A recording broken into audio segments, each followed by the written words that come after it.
Hey guys, Jim Stoppani here, live from Columbus after day 2 of the Arnold Sports Expo. Thanks for joining in.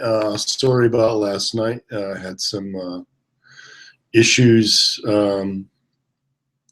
with the internet here at the hotel, but looks like everything is right on track now. So I'm glad I got that figured out.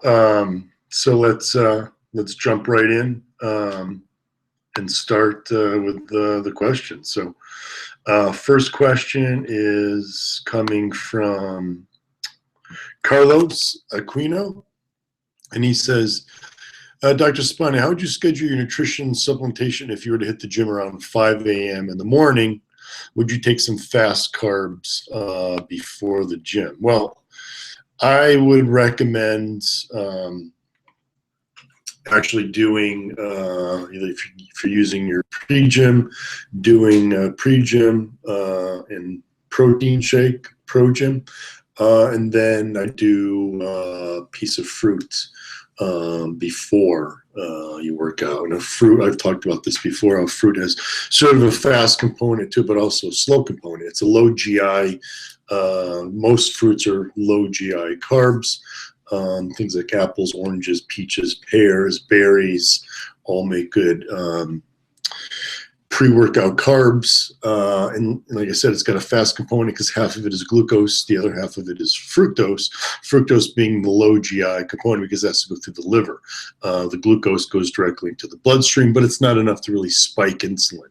So you're getting a little bit of fast glucose going to the muscles for that immediate energy, but then you also have the slow fructose component, which provides long-lasting energy to get you through the workout. Then after the workout, you would do your post gym, your pro gym protein, and then your fast carbs, whether you're using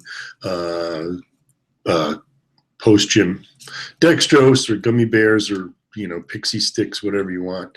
And then you'd follow that with a meal, like a whole food meal.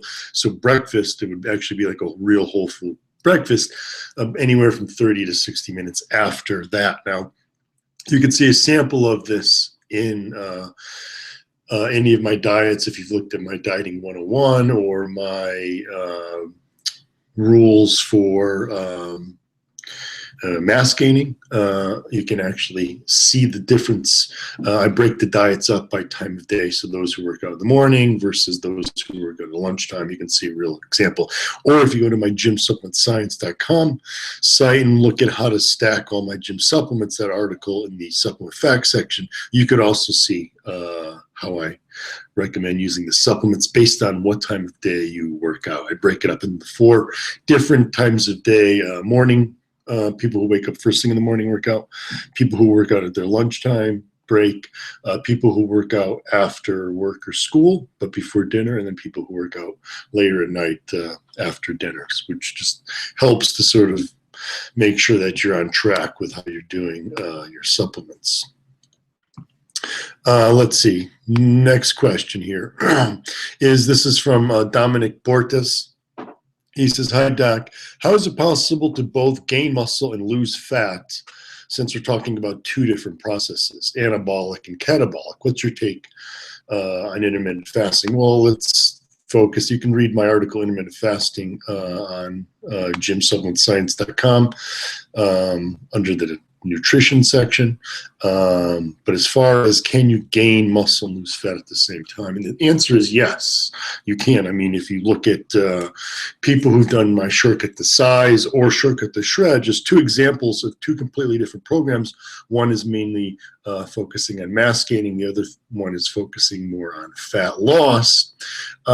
You'll see plenty of before and after pictures of people who've done Shortcut to Size, gained a lot of muscle mass while they also dropped body fat. And on Shortcut to Shred, you'll see people who gained muscle mass and strength while they dropped significant body fat. So those 2 processes are sort of at odds with one another. So you can't really maximize. You can't maximize your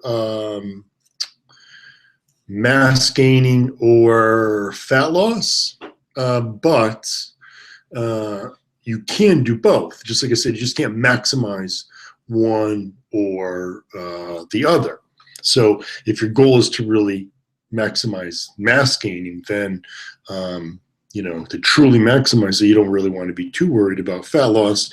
Or if you want to really truly maximize fat loss, you don't want to worry about muscle mass or strength gaining. But who wants to, gain fat to gain muscle mass, and who wants to lose muscle to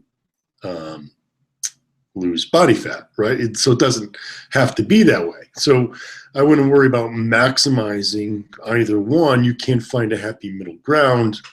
And, like the question was, one is anabolic, one is more catabolic. But you have to remember, muscle growth is a very complex thing, if you will. We know very little about muscle growth at this stage. Sure, we have some theories, and we know that obviously if you're in a caloric surplus, meaning you're consuming more calories than you're burning, muscle growth is better maximized. That doesn't mean that if you are at a calorie surplus where you're losing body fat, that you can't have any muscle growth. It's not that really cut and dry. The process of muscle, like I said, maximize when you're in calorie surplus, but it doesn't mean that you can't have muscle growth while you're burning body fat, because it absolutely happens. Like I said, thousands and thousands of times over and over, we have individuals who follow my programs and do both. Whether they're trying to really focus on the fat loss, they can still do that while gaining muscle strength and gaining a bit of muscle, or at least maintaining muscle. And then those people wanting to gain mass are able to do so while they're also dropping some body fat. So it really is possible, but like I said, you just can't really, maximize one or the other, because like I said, they are a bit on opposite ends of the spectrum. So it is actually possible to do both, especially if you're very stringent on your diet and you sort of calculate everything that you're eating, and the difference, so that you can manipulate your diet properly. And if your training program is solid, and your supplementation can make a huge factor on being able to gain lean muscle while you're dropping body fat. That's really when supplements become absolutely critical, because it can make all the difference in the muscle mass gains you're making, despite being in a calorie deficit, because you're getting ample branched chain amino acids, the creatine, the beta alanine, betaine. They're all helping to promote muscle growth despite being in that caloric deficit.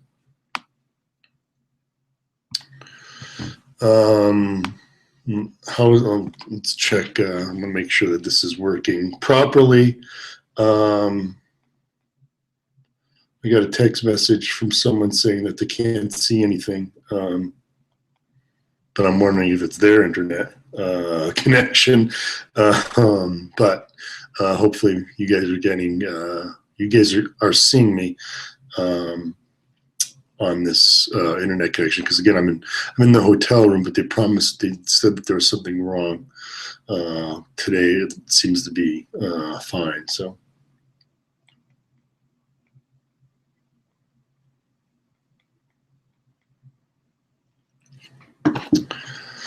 let's go to another question. Here's one from Oscar Roig. Jim, in your programs, the number of reps in every set, is that close to failure or complete failure? Well, it's about failure. Complete failure means you literally cannot move the weight at all. Going to failure means that you definitely wouldn't be able to get another rep on your own. So, those who train alone get pretty good at realizing where their last rep really is. So they end the set just short of muscle failure. So I really mean like just getting to that point. So if you're training alone on the bench press, obviously you don't have a spotter. You don't want to go until you can't move the bar.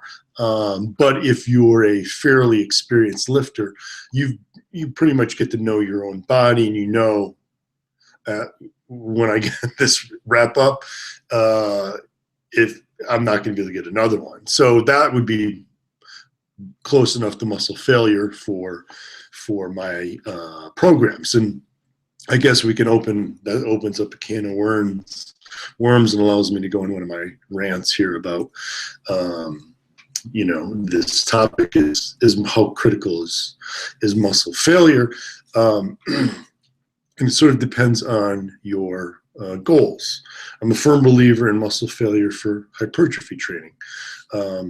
As far as strength training goes, what the research that has been out there that's been done on training to failure, it shows that if you take at least one set, well, let's say you're doing 4 sets of the bench press, if you take at least one set during each workout to muscle failure versus taking none of the sets to muscle failure, that strength gains are significantly better than having no sets to muscle failure. And if you're going to go to muscle failure, I'd recommend waiting on the last set. If you can only do one, if your main goal is muscle strength, then I would keep that one set to muscle failure. And further research, and a lot of this research has been done by an Australian research team.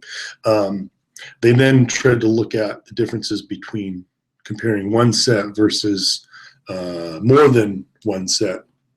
And they really found that you could take more sets to muscle failure and you wouldn't really get any more true benefit than doing one set. It's about equivalent to doing one set. So for strength gains, if you're doing something like a 5x5 or my 5-3-2 strength, which has 5x5 in the first 5 weeks and 3x3 in the next 3 weeks, when you're doing those 5x5s, those first 4 sets aren't to muscle failure because there's no way you would be able to get all 5 sets with the same weight for 5 reps. So, that's a case in point where you're probably only going to hit failure right on that last set. And that's precisely what you want to do. If you can do 5 sets of 5 and you don't hit failure even on the 5th set, then the weight you're using is too light. So, you want to find a weight that allows you to get those 5 reps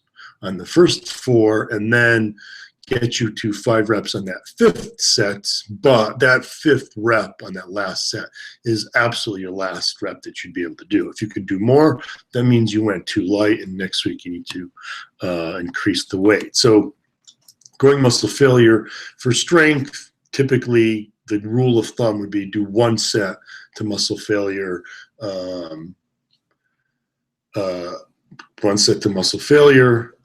Sorry, I got distracted because I had a little notice come up on my computer that says that I got confirmed that the videos, the Hangout seems to be working fine. So I'm kind of nervous because, like I said, I've had so many technical difficulties since starting these Hangouts. So I'm always having people give me input to confirm while I'm doing this that it's actually working, so that we don't have any more trip ups here. It'll get better as we go. So, like I said, general rule of thumb for strength training, if you're going, really goal is to maximize strength, and that's really your true goal. 1 set to failure typically would be the last set that you're doing. Muscle hypertrophy, however, with muscle hypertrophy, depending on, you could do 5x5 or 5-3-2 and still focus on muscle hypertrophy for a short period of time. In that case, you wouldn't be going to muscle failure in every set. But on most of my programs that you are really focusing on muscle strength, you are taking each set just about to muscle failure. And why is that? Because fatigue is a critical component to muscle hypertrophy. When you fatigue a muscle, it causes this biochemical environment within the muscle of waste products that signal things like growth factors within the muscle fiber itself. These are locally produced growth factors that have a huge impact on muscle growth. So I'm a firm believer in going to failure, and as well as taking it to failure, but beyond muscle failure, which is why, you know, my programs like Shortcut to Size and Down and Up Mass and Back and Forth are so critical, because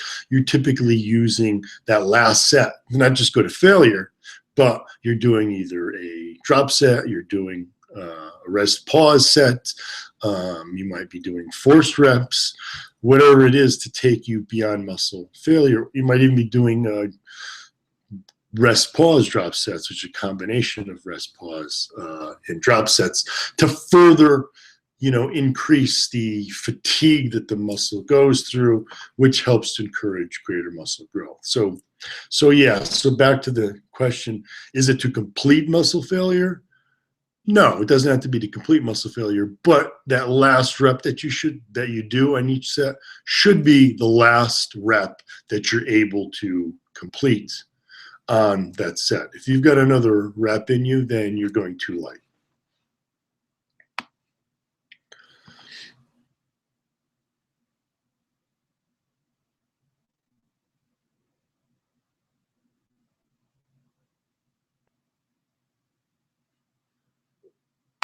Here's one on CrossFit. I've talked about CrossFit before. I like CrossFit for the fact that it's getting people interested in working out. You know, let's face it. You know, I love doing my programs. I don't like sitting. You know, I use cardiac acceleration, Tabatas, fairly short rest periods, depending on the program, depending on the person's goals. But I typically keep my workouts moving, because I don't like to do a set and sit around for 3 minutes. I'd rather do some cardiac acceleration in between and get conditioning while I'm building muscle and getting stronger at the same time. It's just more efficient. It's more effective. But most people go into the gym and they dread going into the gym. It's just so boring to them to go in and lift, you know, do the bench press or do some curls, and they lose interest really, really quickly.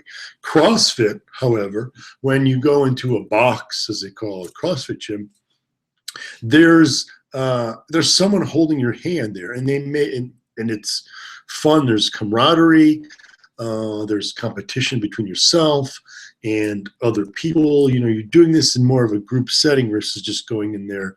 Like if you went to a Gold's Gym on your own, you're pretty much on your own. If you don't know much about weightlifting, you don't really know what to do, you're probably not going to see great results. You're going to get bored, and then you're going to just not be consistent.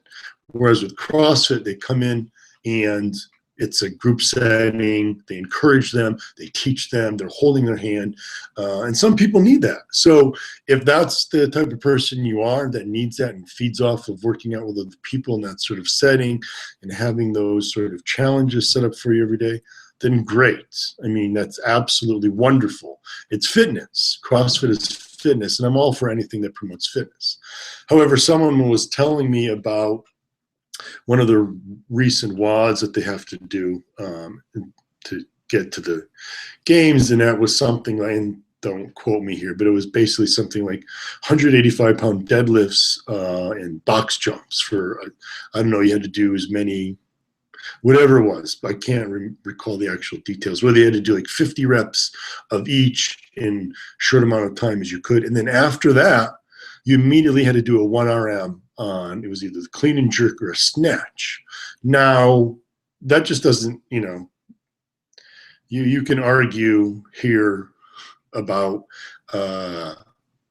you know, the safety, you know, when you're fatigued like that, doing a 1RM on an exercise that where the form needs to be on really precise, obviously increases the risk of injury and a very dangerous lift. my point, and this is just my opinion on the matter, is that what is the point of doing a 1RM after you've already been fatigued? Just because? I mean, that, you know, some of that is just sort of like, well, just because, let's see how fatigued, who can do the greatest 1RM, the highest 1RM after being completely fatigued by deadlifts and in box jumps. You know, Olympic movements are explosive movements. They require the use of fast twitch muscle fibers. Well, the fast twitch muscle fibers fatigue immediately. They fatigue very fast. They do not have much endurance. So if you fatigue those muscle fibers in the legs with box jumps and deadlifts, your explosiveness on the clean and jerk or the snatch is going to be minimal. So you're at a huge disadvantage. So it just, to me, doesn't really make a lot of sense to be doing a 1RM after you've fatigued yourself. It's sort of, you know, it seems to be like one of those, well, that's just because it's hard, you know. Oh, well, let's just see, you know, what you can do when you're fatigued. It just physiologically doesn't make sense because, you know, you want to do 1RMs when you're, you know, when you're not fatigued, when you're the freshest, when you have the most energy, when you have the most explosive power, when those fast twitch muscle fibers are, you know, at their best, not at their worst. So, you know, this is one of the, you know, things that, you know, why some Olympic weightlifters, strength coaches sort of frown upon CrossFit. It's sort of those sorts of things where it's just like, why would you even bother doing that when you're fatigued and the risk of injury is so high? Plus, it doesn't really tell you anything because you're so fatigued. So, you know, that's one of the,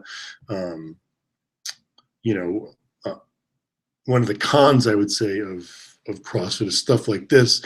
And then early on, although CrossFit has changed over the years, early on, you know, there were CrossFit gyms where they were throwing people out if they were caught doing a barbell curl because it wasn't a functional exercise, which is silly.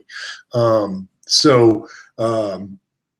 know, that's sort of the other thing that set off a lot of people on, you know, against CrossFit. But like I said, my opinion overall, it's spreading the word of fitness, is getting people interested in being fit and using resistance training and all other sorts of exercise to be healthier, to feel better, to look better. And really, you know, what's wrong with that? So I'm not one of these people who condemn CrossFit. It's not typically, you know, something that that I do. But my training is, you know, my own training, not that I'm taking from CrossFit. My own training is very similar because I like a lot of that, keeping things moving. But if I'm going to do a 1RM, I'll do the 1RM first in the workout while I'm freshest, not at the end. So anyway, that's my little spiel on CrossFit. I'm trying to find some other one. There's so many questions, and thank you guys for getting involved in posting so many questions. I tried to go through here and sort of pick some ones so that I'm, you know, easy to find instead of trying to read each one while we're going through this in an hour. And then there's so many that I can't even find the ones that I wanted to answer.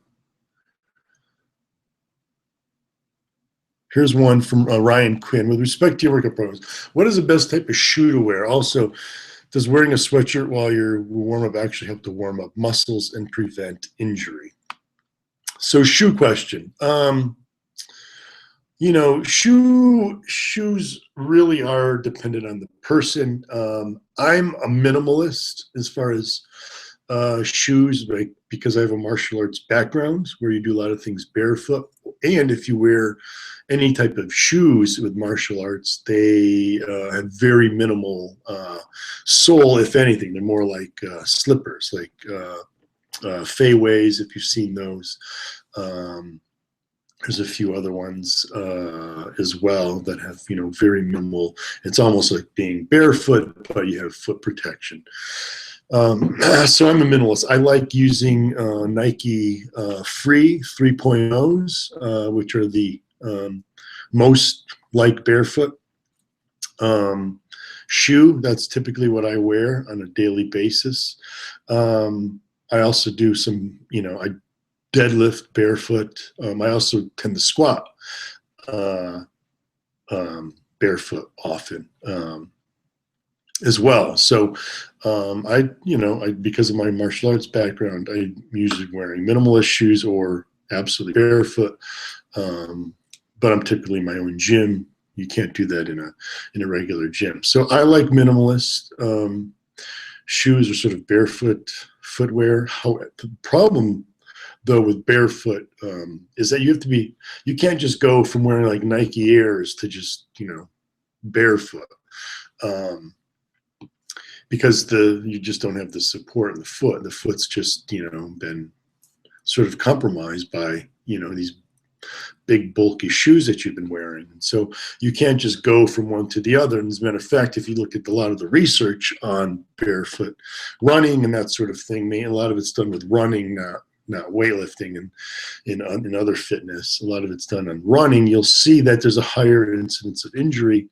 Well, first of all, the foot's not protected, but most of the injury happens when people they switch over from a full typical shoe with, like the Nike Air with all the cushioning and support and huge sole to a very minimalist shoe where there's no support. The structure of the foot is not able to handle it. So you need to sort of progressively get into a minimalist shoe if that's what you want to do. I'm not saying it's right or wrong.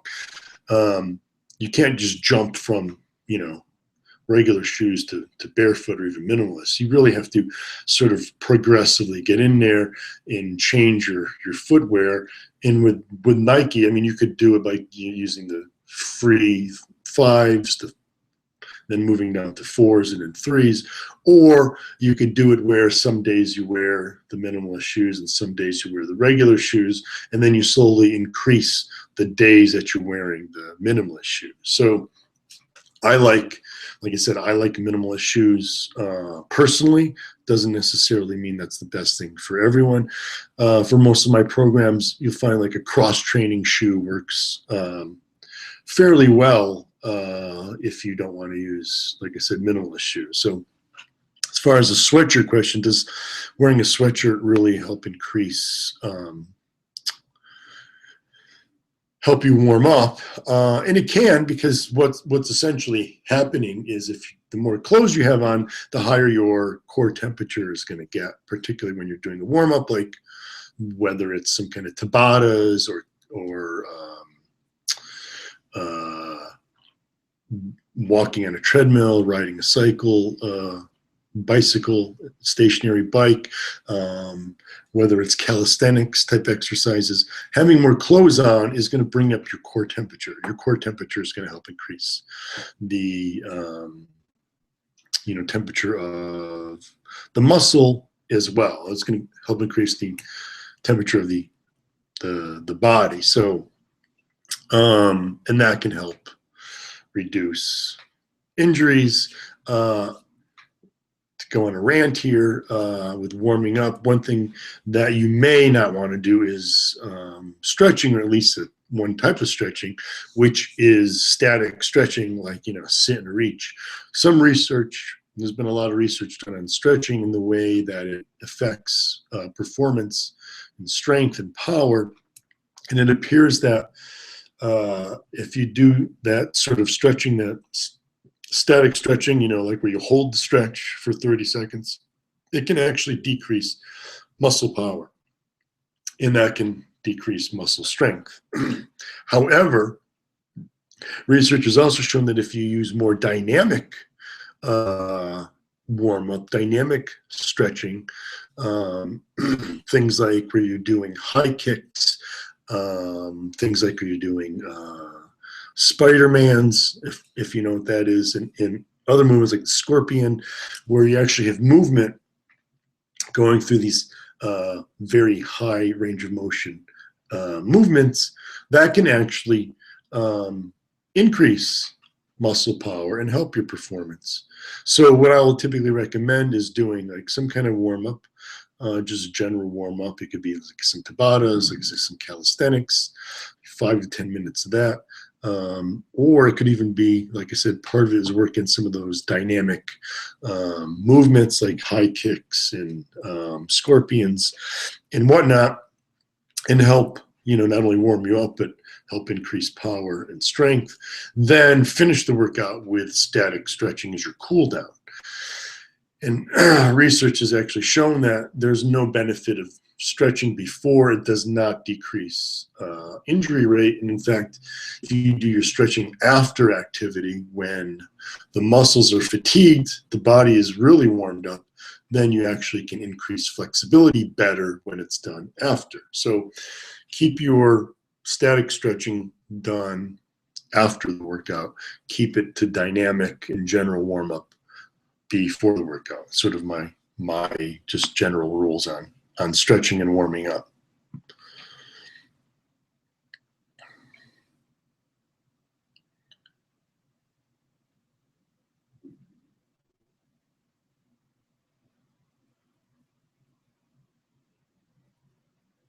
Here's one from Tom Morgan. Tom says, when doing an intense workout like Shook at the Shed, should you try to have all your carbs consumed by a certain time of the day? I don't want them to turn to fat, but I figured since the cardio acceleration keeps you burning calories throughout the day, it might not matter. And yeah, it really doesn't matter, especially when you're, when you're fairly moderate to low carb. It doesn't really matter when you consume your carbs. Now, we can debate diet strategies all you want. There's research showing that carbs taken at night, those who consume carbs in the earlier part of the day versus those who consume carbs later part of the day, that those who eat them earlier in the day tend to lose more body fat than those who eat them later in the day. Then there's the opposite. There's research that shows the complete opposite. People who consume their carbs later in the day lose more body fat than those who consume them earlier in the day. So I won't go into the theory and the biochemistry involved, but when you have research that's so conflicting like that, it's really hard to really say which is the best strategy. So I'm a firm believer in finding a strategy that works best for you.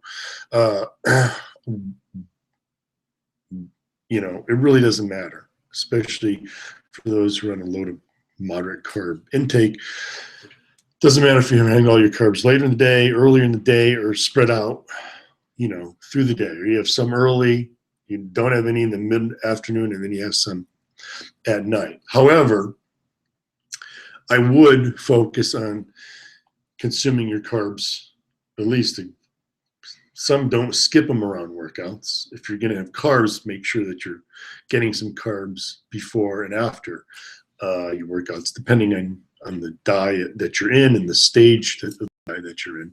You want to be getting fast digesting carbs post-workout and slower digesting carbs pre-workout. Like I said, a piece of fruit is great because it has the fast component and also the slower component. And then the fast digesting carbs post-workout for better recovery, but also because it's going to help shuttle more of the creatine and carnitine, which you want post-workout after the workout's over, to get into the muscle. It's critical that there's an insulin spike to get those two nutrients into the muscle, maximize their uptake by the muscle. So that's sort of my general rules there. It really doesn't matter, but make sure that if you are consuming your carbs, that you're getting your carbs at least around workouts. Don't have them in the morning and then skip your pre and post workout carbs, or don't skip pre and post workout carbs and then have them at night. At least have your carbs pre and post workout and any other time of day that you want them.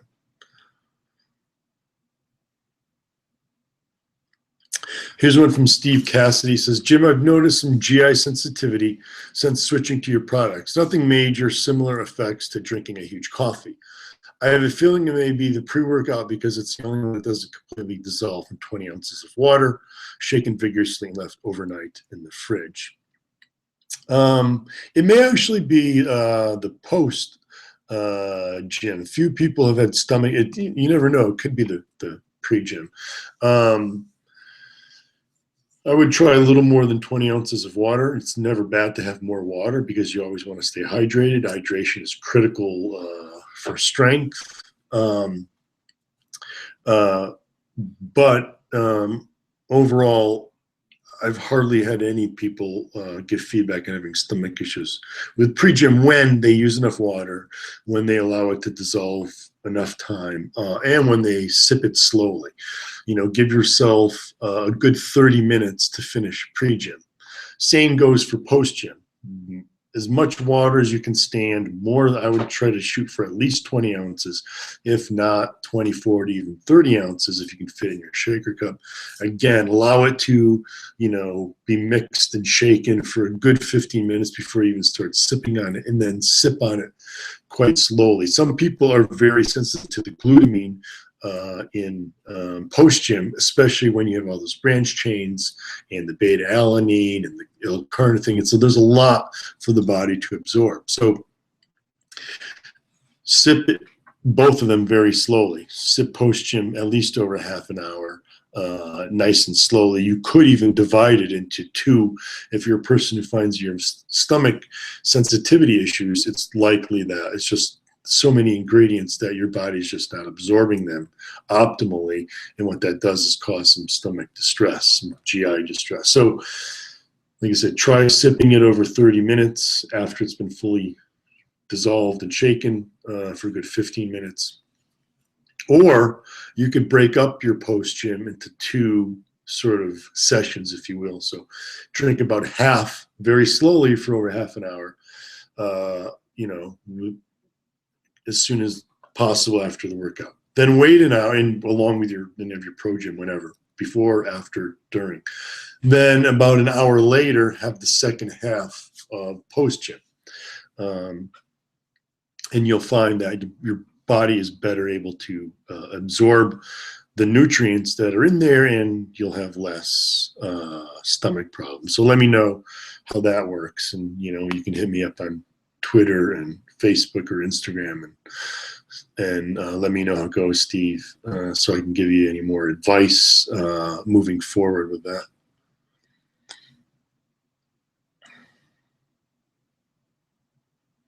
Here's one from Jurgen Lofer. I hope I'm saying that correctly.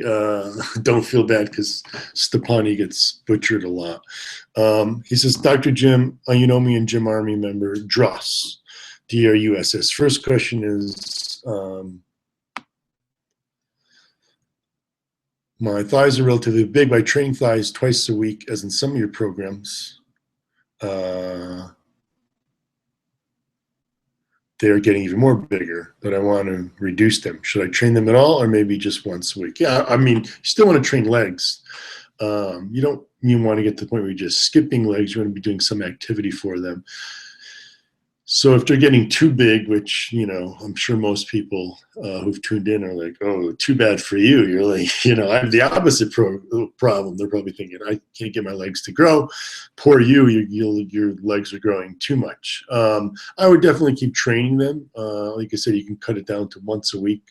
Or, just don't, go as intense. Don't take each set to muscle failure and do a bit of a lighter workout. But definitely don't just skip them. At least do them at least once a week. And then he says, would you recommend this? Sorry, where's the rest here? Are you planning, and how are you planning to bring the gym system to Europe/Germany? I ordered from bodybuilding.com, but it was shipped from the US, and the customs did stop it and send it back. Lots of money wasted because of international money transfer and so on. But the most depressing thing is that I want that gym stuff and can't get it. And yeah, I completely understand, and sorry to hear that happened. It really matters. It depends on the customs agent. You get one, plenty of people from Germany order product, have no problems.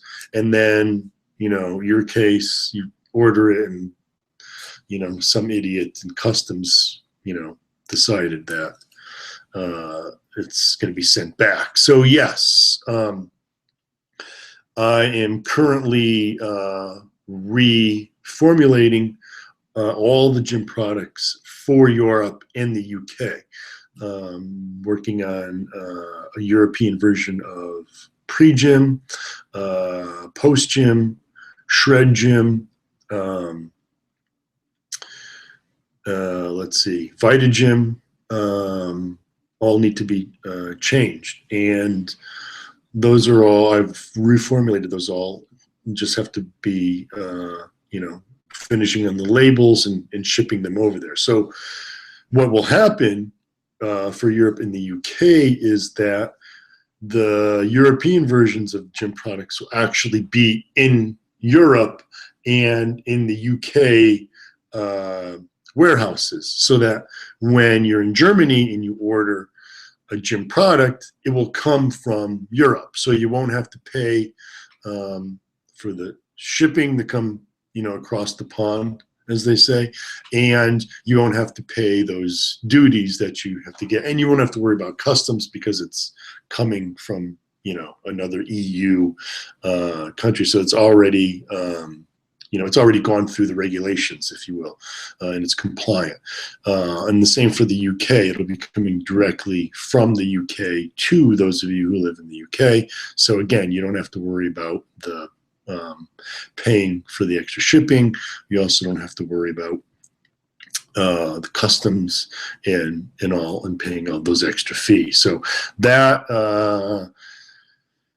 let's see, Pro Gym was in the European warehouse, but it sold out so fast, and we're waiting on the next shipment to arrive and be stocked. And then this time there'll be both 2 pounds and 4 pounds and all the flavors, including the chocolate cookie crunch, available.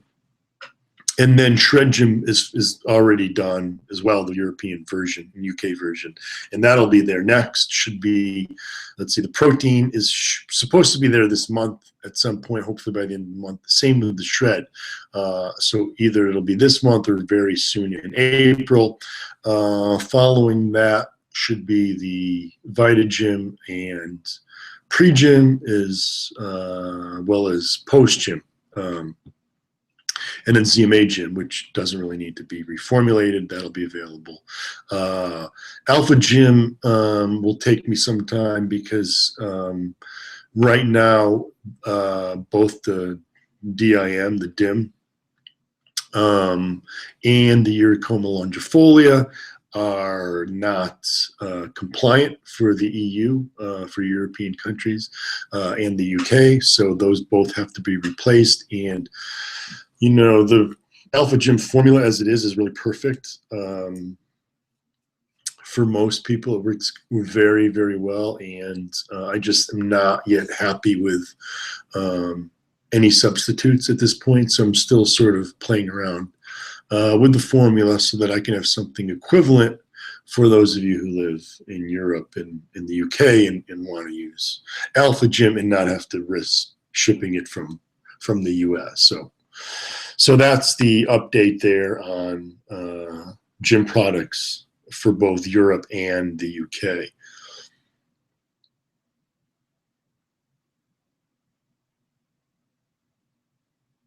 Here's one from Roxana Mara. She says, my question right now is it possible for a woman 39 years old to gain muscle mass? I began training with weights 2.5 years ago, so I was 37 back then. Right now, I'm not really pleased with what I've accomplished in terms of muscle mass.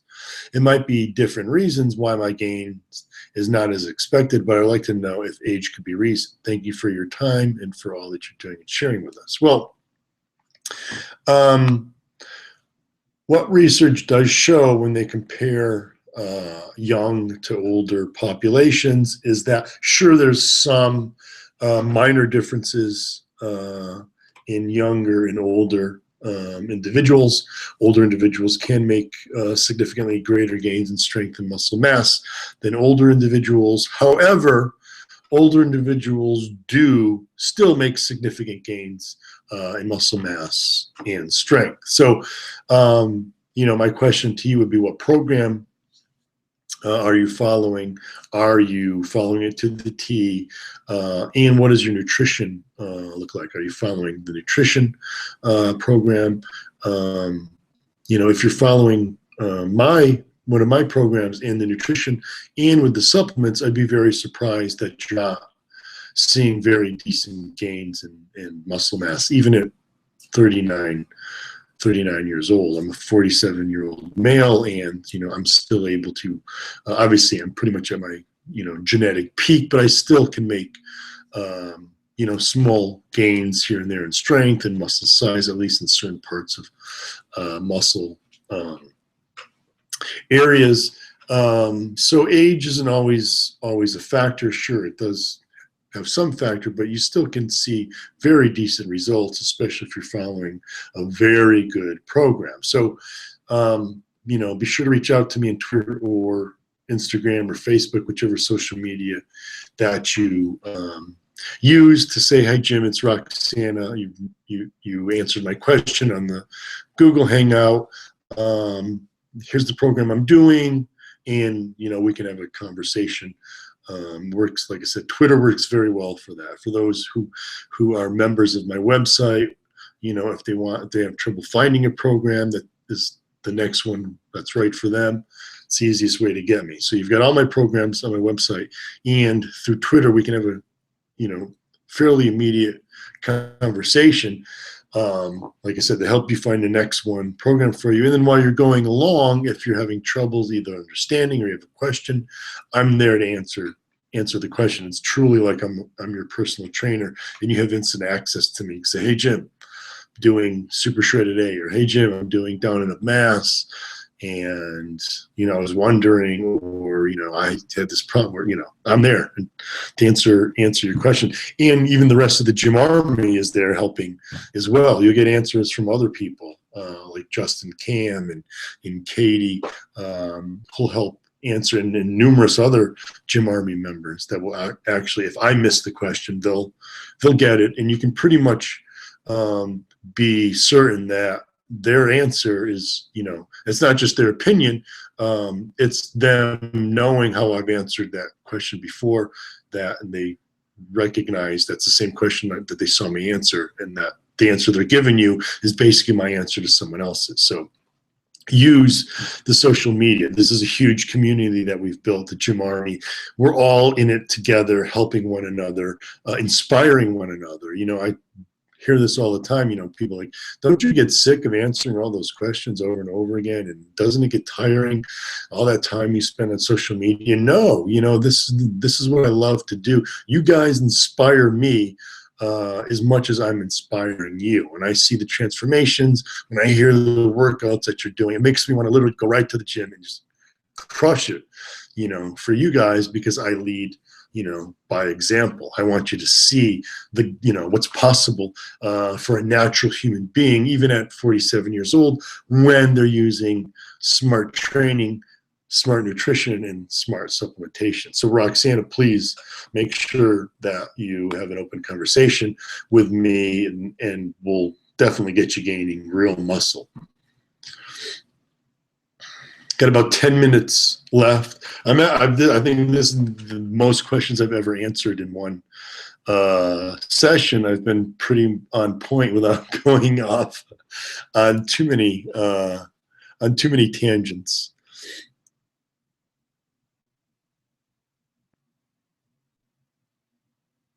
Here's one from Contact Movement. It says, "Hey Jim, given that an individual is dieting and supplementing properly, let's say with JYM Supplement Science, of course, is there a plateau that cannot be surpassed as far as muscle size and strength?" Well, sure.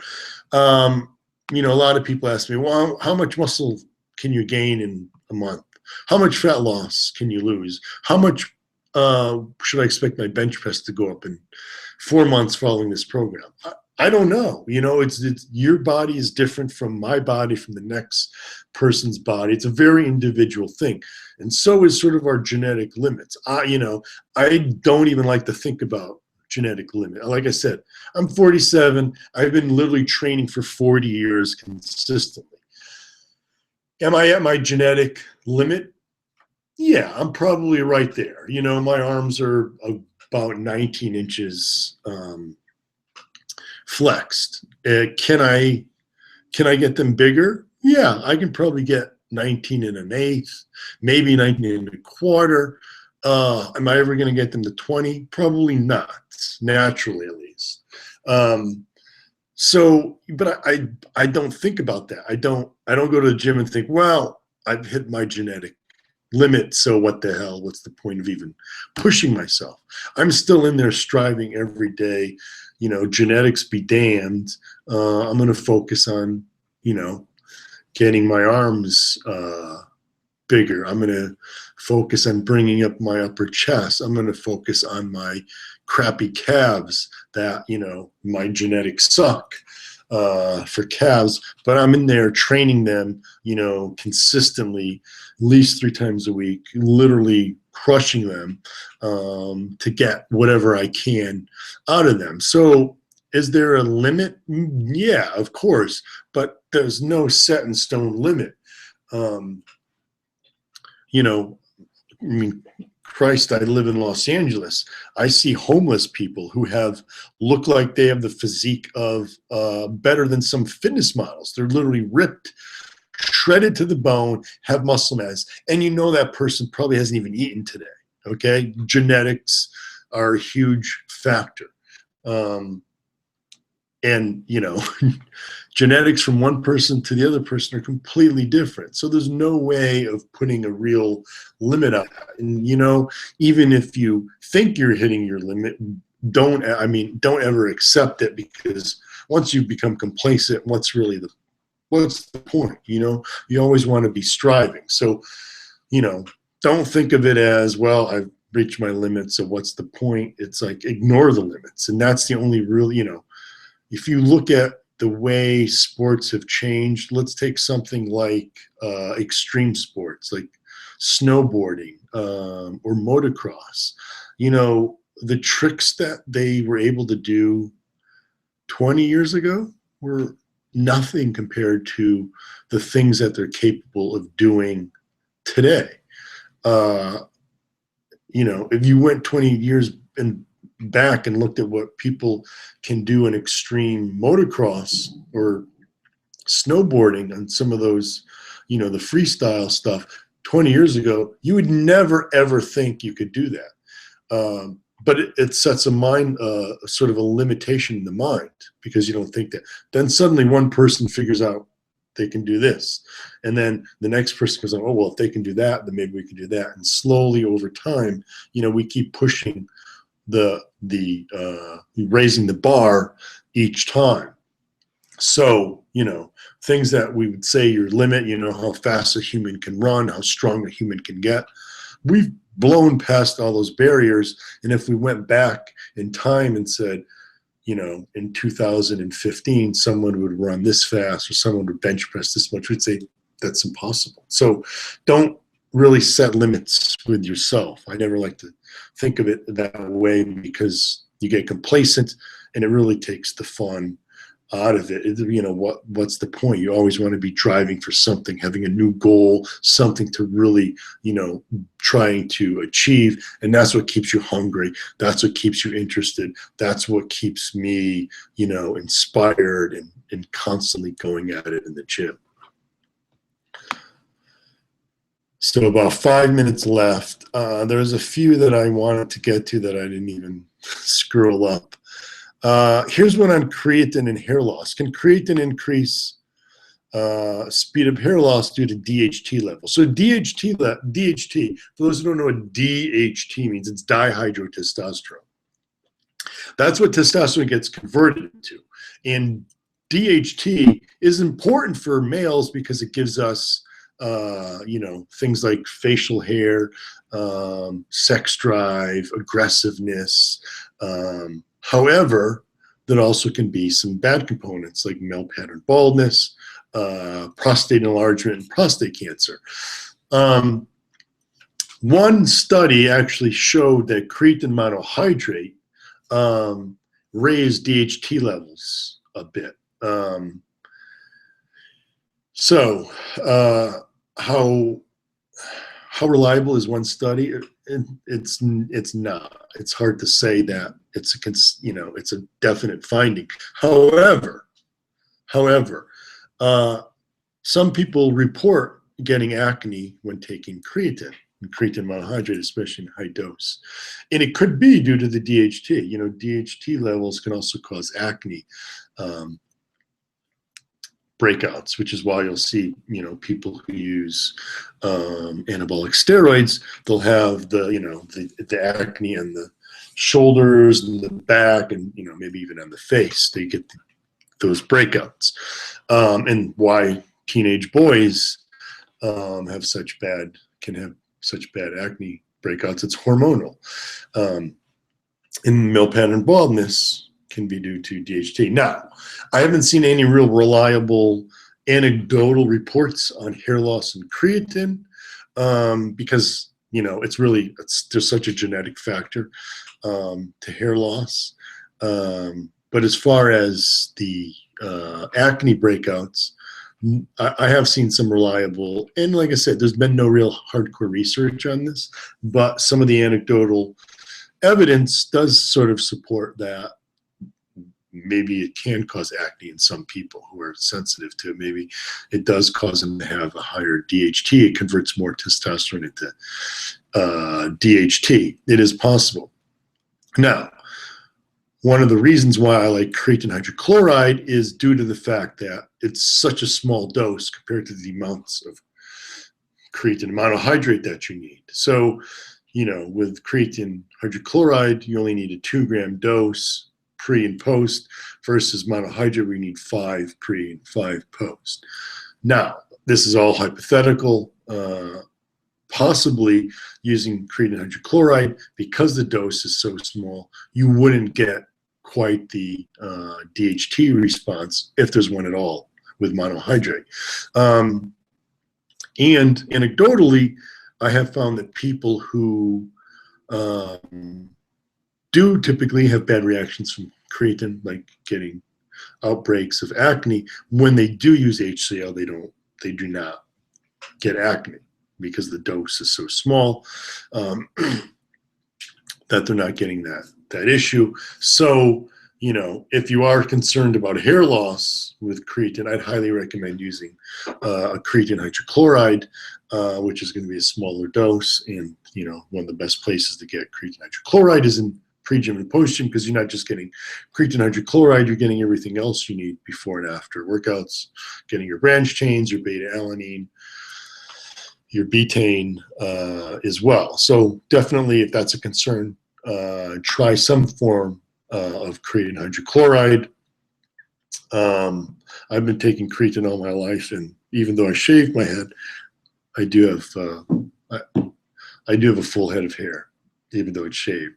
It's not because I'm balding. And like I said, I've been taking creatine since Anthony Almada really introduced it to us all. So, and I've never had a problem, but I do use creatine hydrochloride mainly. Let's see if we can get to one more. I had one from someone that I actually saw today at the Arnold, and really see him every year at the Arnold. So I wanted to get to his question, if I can find it. Where? Man, a lot of questions. So thanks, guys. If I don't get to your question, please keep posting them, because eventually I will get to them. Here it is from Ricky Bova. Ricky Bova, for those of you that don't know Ricky Bova, he's made insane transformation from having a lot of body fat to dropping it all, and then from dropping it all to really adding nice muscle mass. And I saw him this weekend, and looks lean, looks muscular. So good job, Ricky, if you are joining the broadcast. But Ricky says, Pleasure meeting you, third year in a row at the Arnold. My question for you is, I have been looking into your new Fitter, Faster, Leaner training program, and I was curious if you would recommend doing longer runs for those of us who want to focus a bit more on the endurance aspect of the program, perhaps maxing out at 8 miles. Thanks a bunch and keep inspiring, Rick. It's 8 o'clock now, so this will be the last question, and I'll try not to go in too many tangents. So for those of you who aren't familiar with my Fitter, Faster, Leaner program, it's a great program. People have used it very, very successfully for prepping for mud runs, for prepping for military, fitness exams to get into the military, whether it's the Army, Marines, Air Force, Navy, for police, getting into the police academy, firefighter, physical fitness test works extremely well. And there's a component where it's increasing your long distance running, because there's a running component to each of those physical fitness tests, and it gradually increases your distance. And so he's asking, for those of you who really want to work on, can you increase your distance? Absolutely, without a doubt. Now, there is, that's why he says, should you limit it to about 8 miles? Yeah, 8, maybe 10 miles max, unless your true goal is really long distance running. You want to do like a half marathon or even a full marathon, or like a 5K even. If that's your goal, then yeah, definitely keep increasing it even further. Only problem with endurance training is excessive endurance training has been found in males to lower testosterone levels, which could be counterproductive to muscle mass. So definitely increase the running distance based on what your true goals are, but realize that going excessive on endurance could lower testosterone levels, which could hinder muscle mass gain. So I'm going to end there. Actually have a dinner to go to with some of the main members of the gym army here at the Arnold. So thanks again, guys, for making this a success. And I apologize again for the inconvenience of the issues that I've had with the technology. But, I try to stay every week, regardless of where I am. I traveled to the Arnold Expo in Columbus, and I didn't want to just say, oh, sorry, I'm on the road, I'm not going to be here, because, like I said, my goal is to get all these answers to you, the questions that you have, get them answered, have, this, contact with you guys. It means really the world to me to be able to reach out and have these conversations and to continue getting you guys the information that you look for. And I can't thank you enough because you guys allow this to happen. This JYM Supplement Science it's not a brand. This really is a movement, and the movement is from you guys. You guys are educating the consumers. You're demanding better supplements. You're demanding accountability from the supplement industry, and I can't thank you guys enough, because this is what we all deserve. So keep spreading the knowledge, keep coming back, finding me here, my Twitter page, my Facebook page, my Instagram page, and just thank you guys for your support. Have a great night, everyone, and I'll see you next week.